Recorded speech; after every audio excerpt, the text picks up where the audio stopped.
తాకట్లో ఉన్న మీ బంగారాన్ని విడిపించి ఆ రోజు ఆన్లైన్ రేటుకి కొంటాం. Sharma gold company. ప్రస్తుతం ధర్మశాలలో 5వ రోజు తవ్వకాలు మరికొద్దిసేపట్లో ప్రారంభం కాబోతున్నాయి. ఇప్పటికే పోలీసులు సిట్కి సంబంధించినటువంటి అన్ని ఏర్పాట్లు కూడా అధికారులు చేస్తున్నారు. ప్రస్తుతం నేనున్నటువంటి స్పాట్ ఇది 9వ నంబర్ స్పాట్. ఇక్కడ నుంచి చూస్తే అన్నీ కూడా పక్క పక్కనే ఉంటాయి. ఇప్పటి వరకు ఈ 4 రోజుల పాటు జరిపినటువంటి తవ్వకాలు ఒక ఎత్తు, ఇవాళ జరుపుతున్నటువంటి తవ్వకాలు మరో ఎత్తు. ఎందుకంటే ఇప్పటివరకు జరిగినటువంటి తవ్వకాలన్నీ కూడా నేను నిలుచుకున్నటువంటి స్పాట్కి దాదాపుగా ఒక 100-150 అడుగుల దూరంలో నేత్రావతి నది ఒడ్డు తీరంలో ఇప్పటివరకు ఉన్నటువంటి స్పాట్స్ అన్నీ కూడా. అయితే ఇప్పుడు ప్రస్తుతం 9వ స్పాట్ ఒకసారి మీకు డీటెయిల్గా చూపించే ప్రయత్నం చేస్తాను. నేను నిల్చున్నటువంటి ఈ ప్రాంతం ఇది మంగళూరు నుంచి నేరుగా అటు ధర్మస్థలకు వెళ్ళేటువంటి రోడ్డు ఇది. సో ఇక్కడి నుంచి చూసినట్లయితే ప్రత్యేకంగా ఒక కట్టను కూడా ఏర్పాటు చేశారు ఇక్కడ. సో మొత్తం టీం అందరూ కూడా ఎవరైతే తవ్వకాలు జరుపుతున్నటువంటి టీం అందరూ కూడా సో ప్రత్యేకంగా ఇక్కడ వాళ్ళందరూ కూడా కొన్ని పనిముట్లు రెడీ చేసుకుంటున్నారు, కొన్ని ల్యాడర్స్ కూడా తీసుకొచ్చారు. సో చూడొచ్చు ఇక్కడి నుంచి కూడా ఈ స్పాటే, ఇది 9వ నంబర్ స్పాట్. ఇప్పుడు నేను మీకు చూపిస్తున్నటువంటి స్పాట్ ఇది 9వ నంబర్ స్పాట్. సో ఇక్కడి నుంచి నేరుగా ఇక్కడికి వచ్చిన వెంటనే 10వ నంబర్ స్పాట్ ఉంటుంది. కేవలం కొన్ని అడుగుల దూరంలోనే 10వ నంబర్ స్పాట్ ఉంటుంది. సో పారామిలిటరీ బలగాలతో పెద్ద ఎత్తున పోలీసు బలగాలతో ఇక్కడికి వచ్చినటువంటి పరిస్థితి చాలా స్పష్టంగా కనిపిస్తుంది. అయితే ఇప్పటి వరకు కూడా జరిపినటువంటి తవ్వకాలన్నీ కూడా రోడ్డుకు దూరంగా, జనావాస ప్రాంతాలకు దూరంగా ఉన్నటువంటి పరిస్థితి. కానీ ఇవాళ జరుపుతున్నటువంటి తవ్వకాలన్నీ కూడా 9 కావచ్చు, 10 కావచ్చు, 11. ఇది 11వ నెంబర్ స్పాట్. ఇక్కడ కనిపిస్తుంది 11వ నెంబర్ స్పాట్. ఒక్కసారి మీకు ఇక్కడ ఉన్నటువంటి వ్యూ చూపించే ప్రయత్నం చేస్తాను. చూడొచ్చు మొత్తం వైపు రోడ్డుకి ఎడమ వైపు, అంటే అటు మంగళూరు నుంచి ధర్మస్థలకు వెళ్ళేటువంటి, అంటే ధర్మస్థల దేవస్థానానికి వెళ్ళేటువంటి మార్గంలో ఎడమ వైపు ఉన్నటువంటి ప్రాంతాలనే అతను దాదాపుగా 4 ప్రాంతాలు చెప్పాడు. ఈ 4 ప్రాంతాల్లో కూడా నేను నిల్చుకున్నటువంటి ఈ కర్టన్, ఈ గ్రీన్ కర్టన్ ఉంది చూసారా, ఈ కర్టన్కి వెనక వైపు ఉన్నటువంటి స్పాట్స్ ఇవన్నీ కూడా ప్రీవియస్ వీడియోస్లో మీకు డీటెయిల్డ్గా చూపించాను. ఆ స్పాట్స్ అన్నిటిని కూడా ఇప్పుడు బయట ఎవరికి కూడా, అటు మీడియా కానీ లేదంటే ఇక్కడికి వాహనాల్లో వెళ్తున్నటువంటి ఎవరికి కూడా తవ్వకాలు కనిపించకుండా ప్రత్యేకంగా కొన్ని జాగ్రత్తలు తీసుకున్నారు.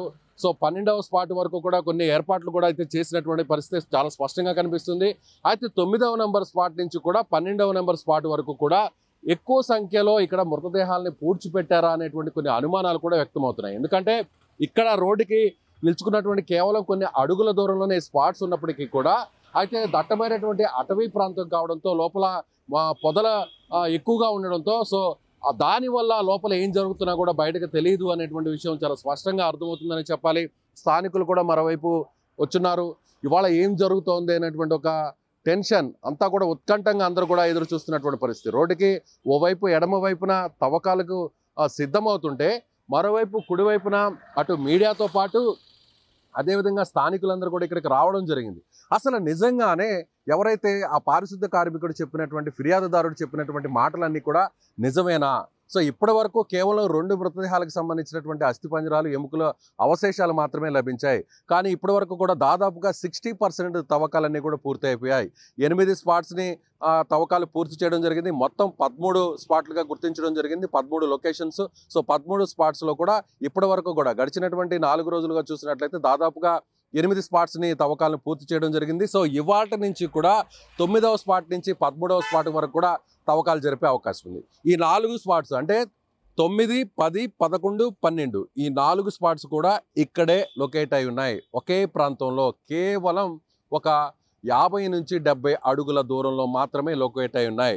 సో ఒక్కొక్క దాన్ని ఒకేసారి తవ్వుతారా లేదంటే అన్నిటిని కూడా కలిపి ఒకేసారి తవ్వుతారా అంటే అధికారులు చెప్తున్నటువంటి దాని ప్రకారం చూస్తే మొదట ఇప్పటి వరకు కూడా 1 నుంచి 8 వరకు కూడా ఒక్కొక్క దాన్ని వరుస క్రమంలో తవ్వుతూ వస్తున్నాం. ఇవాళ కూడా మొదట నేను ఉన్నటువంటి వెనక ఉన్నటువంటి ఆ ప్రాంతంలో 9వ స్పాట్ ఉంటుంది. సో ఇక్కడ 12వ నెంబర్ స్పాట్ ఉంది కాబట్టి ఇక్కడ వరకు కూడా వరుసగా తవ్వకాలు జరుపుకుంటూ వస్తారు. అయితే మొదట మనుషుల ద్వారా తవ్వకాలు జరిపి ఆ తర్వాత మరింత లోతుగా తవ్వడం కోసం సో జేసీబీని కూడా తీసుకొచ్చేటువంటి అవకాశం ఉంది. ఒక ఎక్స్కవేటర్ని ఇప్పటికే గడిచినటువంటి 2 రోజులు కూడా ఆ తవ్వకాలు ఎక్స్కవేటర్ ద్వారా చేసినటువంటి పరిస్థితి. సో పోలీసులు కూడా భారీ స్థాయిలో, అంటే ఇప్పటి వరకు గత 4 రోజుల నుంచి పోలీసులు కొంతవరకు ఉన్నప్పటికీ కూడా ఈ రోజు నుంచి కూడా పోలీసులు పెద్ద ఎత్తున మోహరించబోతున్నారు.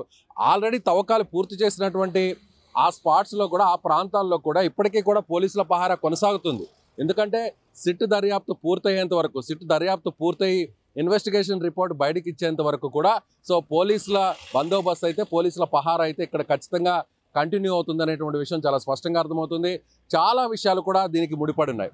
సో ఎవరైతే చెప్పినటువంటి వ్యక్తి, ఎవరైతే ఇప్పుడు కంప్లైంట్ చేసినటువంటి వ్యక్తి ఉన్నాడో 100కు పైగా శవాలను తాను పాతిపెట్టానని, తనతో పాటు ఇంకా మరో కొంతమంది కూడా ఈ శవాలు పాతిపెట్టిన దాంట్లో సహకరించారా లేదా అనేటువంటి విషయాన్ని కూడా పోలీసులు దర్యాప్తు చేస్తున్నటువంటి పరిస్థితి చాలా స్పష్టంగా కనిపిస్తుంది. సో సుమన్ టీవీ గత కొన్ని రోజుల నుంచి కూడా ధర్మస్థలలో ఎక్కడో తెలుగు రాష్ట్రాలకు 100 కిలోమీటర్ల దూరంలో ఉన్నటువంటి ఈ ప్రాంతంలో జరుగుతున్నటువంటి ప్రతి విషయాన్ని కూడా, ఇక్కడ దాగి ఉన్నటువంటి ప్రతి మిస్టరీని కూడా బయట ప్రపంచానికి తెలియజేసేటువంటి ప్రయత్నం చేస్తుంది. అందులో భాగంగానే సుమన్ టీవీ నుంచి హైదరాబాద్ నుంచి కూడా ఒక ప్రత్యేకమైనటువంటి టీం కూడా ఇక్కడికి వచ్చినటువంటి పరిస్థితి చాలా స్పష్టంగా మీకు కూడా అర్థమవుతుంది. So minute to minute update Suman TV ధర్మస్థలంలో ఏం జరుగుతుంది అనేది చెప్పేటువంటి ప్రయత్నం చేస్తోంది. మా టీం ఇక్కడికి 2 రోజుల నుంచి ఇక్కడే ఉంది. సో సుమన్ టీవీ ప్రతి విషయాన్ని కూడా, వాస్తవాన్ని కూడా మీకు ఉన్నట్టుగా చూపేటువంటి ప్రయత్నమే చేస్తుంది. ఇక్కడ ఏ ఒక్కరికి సపోర్ట్ సుమన్ టీవీ చేయట్లేదు. సో అక్కడ జరిగినటువంటి విషయాన్ని,